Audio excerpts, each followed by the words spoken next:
So, Eagle 1J, you're going to have to post pictures and stuff. I'm not in a position where I can take that input and share it. Are you guys ready? Yeah. Oh, wait. Oh, yeah. I need more screens. Yes, we do. Boy. Nice. Fantastic. There it is. We almost got sucked into a black hole there. Mm-hmm. So that's what Jim was able to print. You want to scroll in on that? I think you just hit the scroll wheel, it goes right in. No. It doesn't. It does not. Oh, it's a different viewer than mine. You're at 26%. There you go. You have to hold Wow. the control key because it's Microsoft Office Picture Manager And stuff. you said that shifted. I'd like to see the whole thing from all the angles. Mm-hmm. It appears that it shifted a little bit I here. don't know about that because I don't see those same lines all able to show up everywhere across the layers. Hmm. You see what I'm saying? That's true. It would have been everywhere. Yep. Okay. So It'd be very interesting to see it. We should try and slice and run that someday there it soon. is. Okay. Much better. All right. Oh, 8 OK button presses to finish. Okay. Yeah. It can be a real button nightmare on that one. Okay. I'm trying to think if there's anything else of incredible import. It's kind of disappointing about the software. Hmm.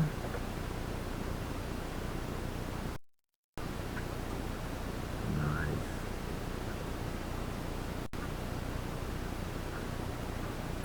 Very nice, Eagle and J. Heat wave. Yep. Yeah. We should be able to do that. And yes, for those who want to post pics of stuff like that in the chat room, you can definitely do that, and it will show up on the broadcast. So. Uh-oh, we're in trouble now. David's got lots of pics to show. Just David just sealed up his... don't spam. Yeah, David sealed up his chamber a little bit, and he got the temperature up a little bit. Mm-hmm. I mean, more than anything, just plugged a huge hole in the back of the System 30. Yep. And it was very interesting. He's supposed to run some more testing and tell us what the internal temperature has reached. We'd like to know that. At least I would like to know that. Apparently, he talked to me a little bit before the broadcast tonight, and he said that he was able to get into the 40s. Ambient. Mm-hmm. Nice. Yep. Very nice. So, and that's C, not F. But So, that means the hotbed was in close to 90. that's a possibility. Yeah, it's 47 to 50 degrees above ambient is what it hits. Mm-hmm. So that's That's pretty good. yeah, it's getting closer to the design goal. Mm-hmm.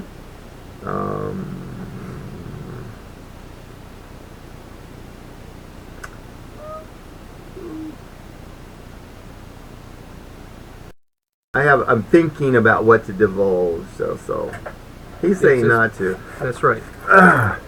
I'll go get one little thing here.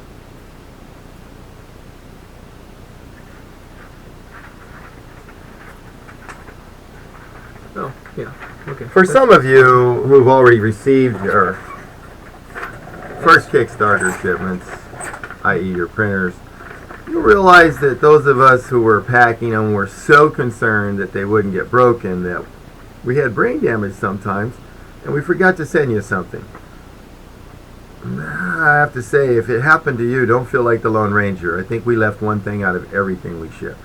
So, in a quest for standards, and a quest for actually trying to do it right, we came up with this document. And I think you guys can see it. But that is a typical shipment. And so you'll notice there's even a place over on this side for the filament.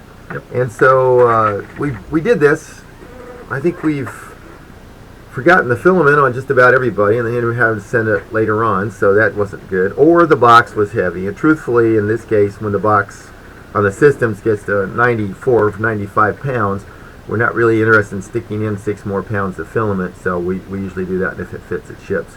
But this will be included with every shipment, and now you guys will have a idea on whether we left something out or not. An amusing note was that Ken Rosinski got his printer and could not find the material cover bracket. And he was sure we left it out, and we were starting to believe him until we remembered that we taped it on the bottom of the machine. And so, again, this is a case where we broke our normal procedure thinking it would be better, but now you can be sure we'll be taping it on the 2x4 from now on, because there it's right out in the open and you'll see it. So I'm sorry about that, Ken. You were a really good sport, and we apologize, but at least you got that System 30, and now there's the beginning of some adventures, I hope. I reached out to a couple of people this week. I don't know how many of you guys have started playing with the slicers. I know that John Richardson, and I know obviously that Jim is, and I know that Les Music has done some slicing, quite a bit of slicing actually. I know Brian Arendis is trying to slice, and not necessarily so easily.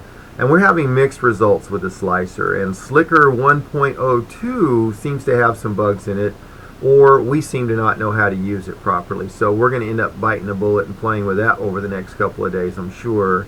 So one thing that we're doing, or I'm doing, is making it so that the recipes, as we get numerous and numerous recipes, we're making it so that these guys can be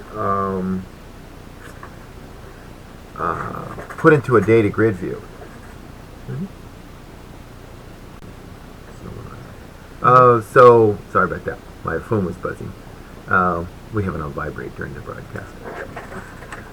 So, bottom line is that I'm hoping to present you with something that will allow you to sort by materials, by temperature, by multiple heads, just like you're clicking on any spreadsheet. And that will help you quickly identify or filter out the recipe you're looking for. Because right now I have 30 recipes just for build strategies, and that's without having the filament and stuff like that put in it. So it gets to be complicated to keep track of. So that's one thing that we, you know what, I just remember some other cool things that happened this week in the software. You guys have to forgive us. We switch gears sometimes. Sometimes we're ready for this broadcast, and sometimes we got 10 things going on at the back. As you can see, guys came in and out of the door a few times. They just finished working up. I was installing the latest version on this printer next to me so I could run some more testing. The machine behind me is running through a huge program that's been killing us in the past, but has not been able to slay the new Repit trail, meaning the acknowledge signal is whooping its tail. And so all these things are going on simultaneously, and that's the reason why it's a little convoluted tonight. That said, we tested a couple other features that I know you're going to love.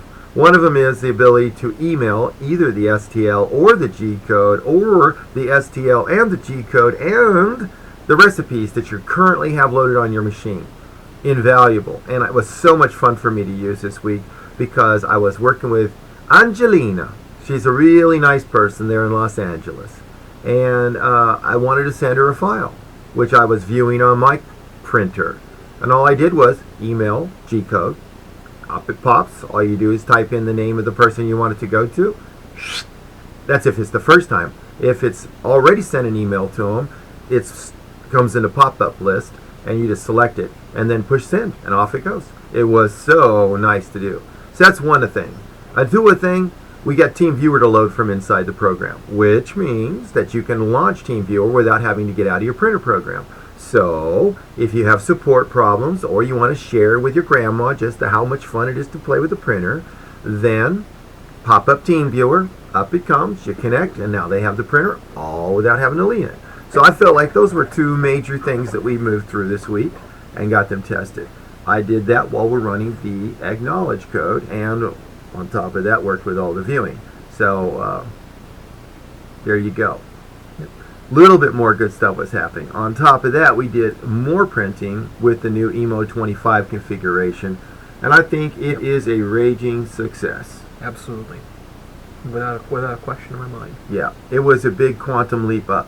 Oh, let's see what we've got going here.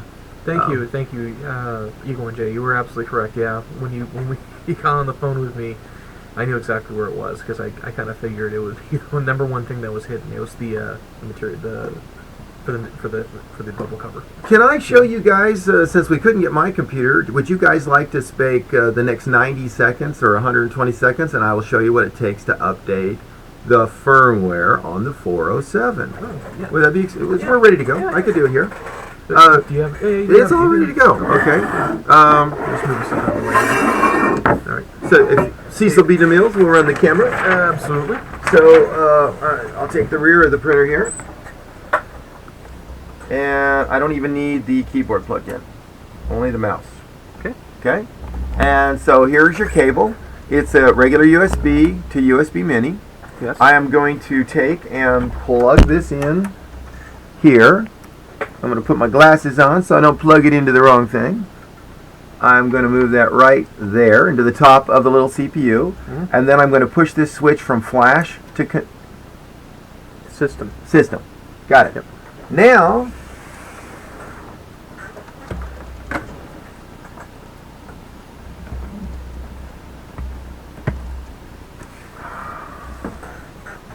I will take and I'll go into our HYREL folder and I will pull up my DFU or firmware. It should be right here, and it is the demo. And you got to push the button on the CPU card. That's the reset button. Yep, the reset button. It's a little white button on the back. There it is. STM device. If you guys are looking, you'll see. You have to get down a little closer here. Okay, that's fine. Here, I'll turn it so the angle's better. There. Thank you. Okay. So let's zoom in if they can get it. Here. Yeah, there you go. So you can see here where the STM device is showing up. Now I'm going to come down here where it says choose, and we're going to pick the 407 version 26A, and it's all ready to go.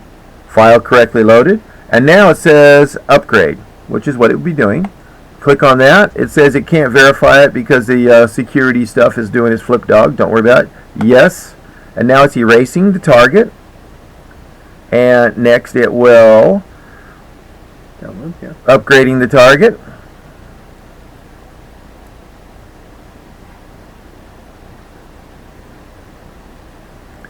And it's done.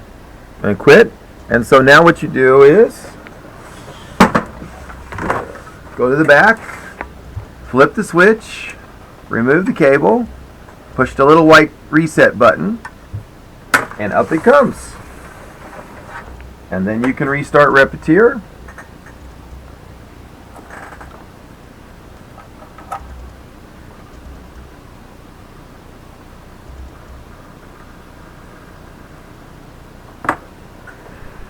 And if you look right here, it says firmware HYREL Rev 26A. So it actually updated the firmware, and now it's done. Oh, okay, there it goes. Thank you. Yep. There you go. That's how long it takes to upgrade the firmware on the 407, the motion controller. And you guys already know what it's like on the hotheads. Yep. So I think that's not too tough. I think most people can handle that. Absolutely. And those that can't handle it, we'll be glad to team view in with you, take over the computer, and walk you through it. So there you go. Okay, let's see what the next question was. My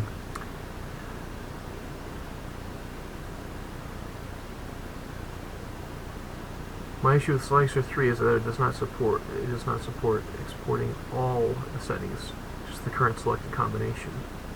I plan to make my own build of Slicer next month. Oh wow, after a big project at work ships, that will support full import-export. Wow. Jim, if you're talking about all the settings, you mean that's inside the recipe? Because that's actually pretty straightforward to get hold of for you. So I've already gotten to it because we're zipping up the Slicer settings right now. And so that's one of the reasons why I'm able to go through and do the load of the data grid view. So I think you'll be very successful with it.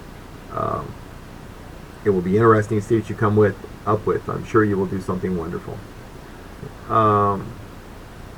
Yeoman, are you shipping the Emo 25s too? And the answer is yes. And I think your synchronization is perfect for one of the HDs, but I can't tell you that till Tuesday morning. Okay.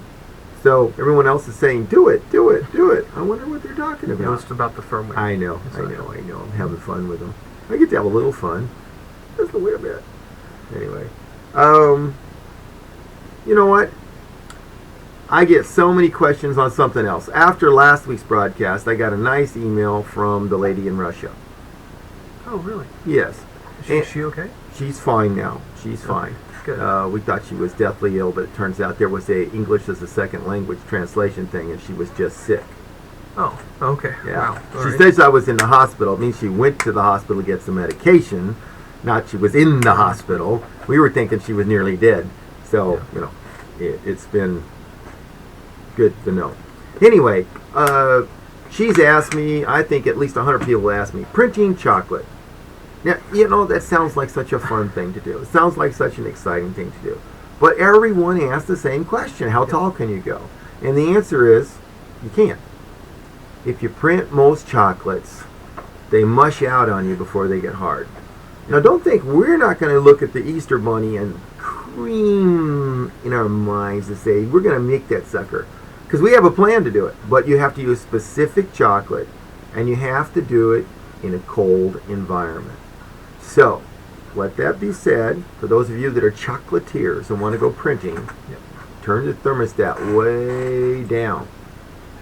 So I'm just sharing that little tidbit with everybody. The other one is that this week, a couple of times, people have asked about printing on nylon or printing nylon. Oh, yeah. And my best experience with nylon was to print it on sandpaper. So, you know, that's something. Yeah, we put the sandpaper on a sheet of glass. Just use a little stickum that we've got, some spray adhesive, filled it out, make a nice flat surface. And I found that between 180 and 240 grit was the best. Yeah. And I like to use a wet sandpaper, dry wet sandpaper, the black stuff. Oh, yeah. Because that way you can wash it off if you need to or whatever. Just for what it's worth. I know a lot of you guys out there have had so many good suggestions. I'm just telling you what worked for us so far. I'm sure that somebody else has got something where you take a turtle and shake him upside down or something like that. So, nice eagle and Jay says he just opens the window to the outside right now. That'll be plenty cold for chocolate. One of our backers, who I did the second training class with today, is an extremely cold part of the world. I think it's -30 where he currently is. man, And that was the hottest part of the day. I am so excited to be printing there. So, you know what I want to do? yes. I got to go rent a cold storage room for what I want to do. You know what? That's very practical. Have you ever been in big refrigerators? Yes, I have. I mean, that's a no-brainer. Yeah. Little Peltier action. We're printing that material like you cannot believe. I know. For some reason, I don't know if Tway filed a patent on that or not. You would think he would have. He probably Oh. does. I was mistaken. We're only up to 4 patents so far, in case anybody wants to know, with 4 more at the attorney's office. Yeah. Attorney's not the right word. At the Genius Lawyer's office. Yes. So. McMurdo. Oh, McMurdo Bay. No. I don't think it's as cold as a McMurdo because you're you're near the ocean there, and the ocean always mitigates the temperature. Yeah. No, he's in northern Alberta. When I say northern Alberta, I'm not talking about, oh, this must be near Calgary. No, Calgary's more toward the south. This is like on the edge of basically Alberta and the Yukon. So, it's plenty cold enough. You say ice trickers. Yeah. Anyway. Not me, man. Not me. Well, there was something else that I can't remember. I don't know why I can't remember. A lot of it was testing. A lot of it was putting together a couple of different items. There was a lot. My goodness, there was a lot of admin work. So taxes are going to have to go out tomorrow. So that's going to be fun. I'll take care of that. We have been in administrivia all week. Actually, I've just programmed. I successfully dodged the bullet on that one. I'm so sorry, Hutch, to stick you with that, but Hey, I have to learn, and I need to learn how to do this and do this right. and I'm going to tell the IRS, FBI agents showing up tomorrow that that's exactly our approach, that we have to learn. Yeah. Don't worry about us. I understand you can still file income tax returns in jail. Anyway, okay. I wonder what I'm going to have to do to get a pencil. Got one more thing I was going to go look at. I will Okay. be right back. So he'll do Sure. hints and stand free or We something. got John Hubbard here. I can answer. I think I can answer this guy. Let's see, answer this question. Sorry. For those of us who have printers near being ready to ship, will you be contacting us prior to verify our printer order / content? Absolutely. Yes, yes, yes. John, thank you for bringing that up. Some of the printers which have already shipped have only shipped with one head because and these heads that are right here, they're not fully finished yet, and they have not been tested fully yet. Some of the things that I have found when it comes to printing and actually testing these things, unfortunately I haven't given it over to Carl just as of yet. So, but he has been working on a couple of individual things with the heads. And Carl, I think that's what it was. What? The Mark I extruder. Yes, that's what I'm looking for. It's over here. How did that happen? So, you took my Mark I? Yeah, Wait, what? Where? Wait. So, take one of the old ones. It's a Mark 22 now. It's more like a Mark 410. He had it in his office. Can you guys believe that? Well, that's what I do. Actually, we got a tip.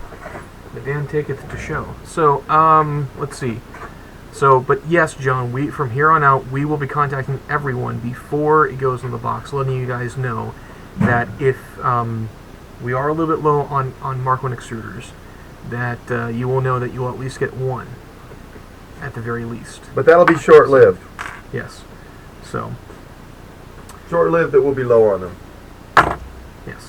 About two So, more weeks. So we'll As have you all- guys can see right here, most of them are almost put together. We're just waiting on, well, because of Chinese New Year, we are waiting on motors to come in so we can finish these guys up. So, Nerd Rocks, great question. You are in batch number 3 as of right now. Which one is that? Is that Joshua? Yeah. Number 13. Should have been sooner, but that's all it is. Yeah, he's number 13. So, as of right now, the one that went out to X-Ray Charlie and also to Eagle 1J, which we called batch number 1, that's already been done, but that doesn't necessarily mean that everything's batch number 2 just as of yet. We're now back at batch number 1 of 5, and then batch number 2 is 5, and then batch number 3 is 5. So, I was going to share something with you guys that yes. Daniel Domenico printed. Mhm. You guys can see this.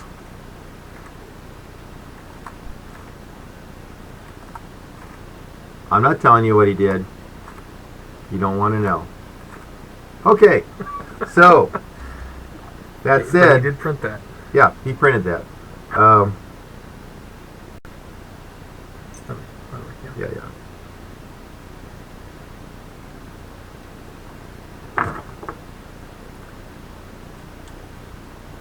You know, one of the challenges in life, or one of the funs for me, is to keep refining stuff till it's perfect, and then make it better, and then make it better. So, but someday you always have to ship. So what's shipped is shipped, and you know, as we get through, and it becomes obvious that there's better stuff, then we'll probably recycle some heads out there. We know that the base printer is running well. We're very pleased with that.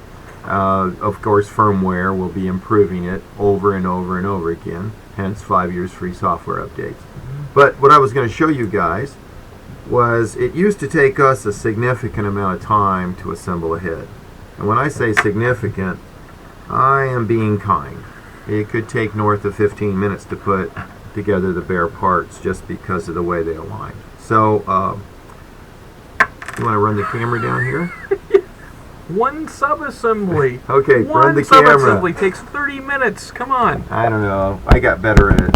And one part, guys, Come on. takes Point- at least 24 point hours to down cure. here. Okay, so you guys will have a little better appreciation for what we've been cooking up here. You take, and this goes in here. This screws into that. The nozzle, which I leave till last, goes in there. This screws into here. I'll grab what you need. This is your nozzle.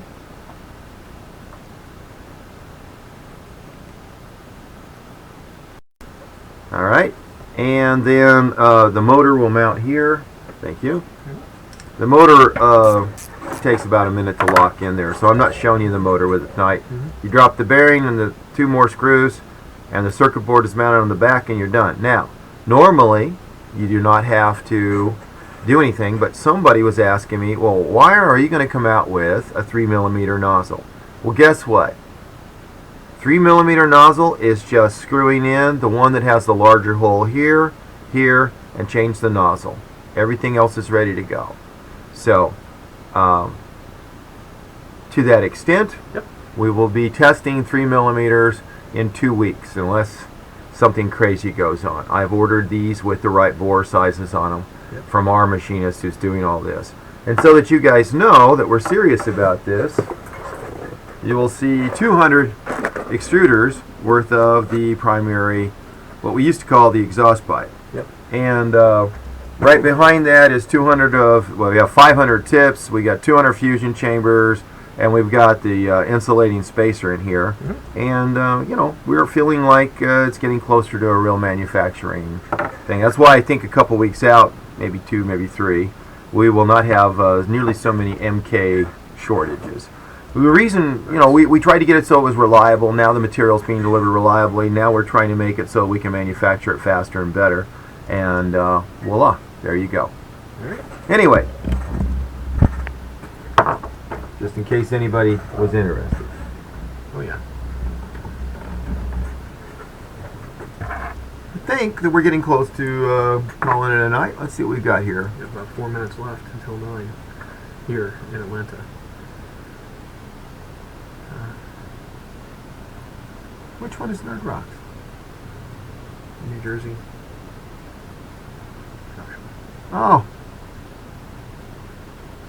Well, you gave him this answer.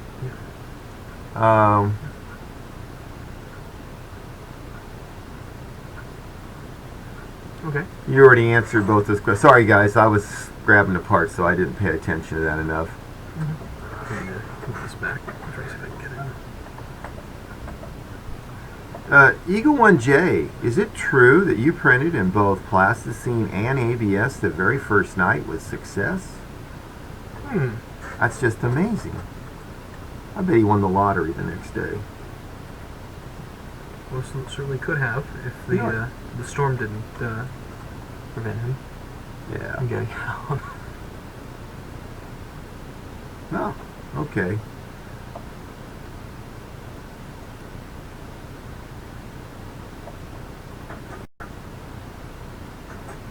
We're looking at a picture that Jim showed us, where the vase lost its one of its axis position. So that's this edge to that edge. So it shifted. I don't see that. Oh, unless it shifted the whole box. It did. All right, let me talk to Jim. Okay. You clicked it off. Yeah. Jim, I have seen this before. If you get a chance, we need to go and do a team viewer session, and I'm going to show you one thing. And if you've done it already, that's great. Because Slicker 3 and some of those slicers put in a little jerky move. And when I see what you're showing me,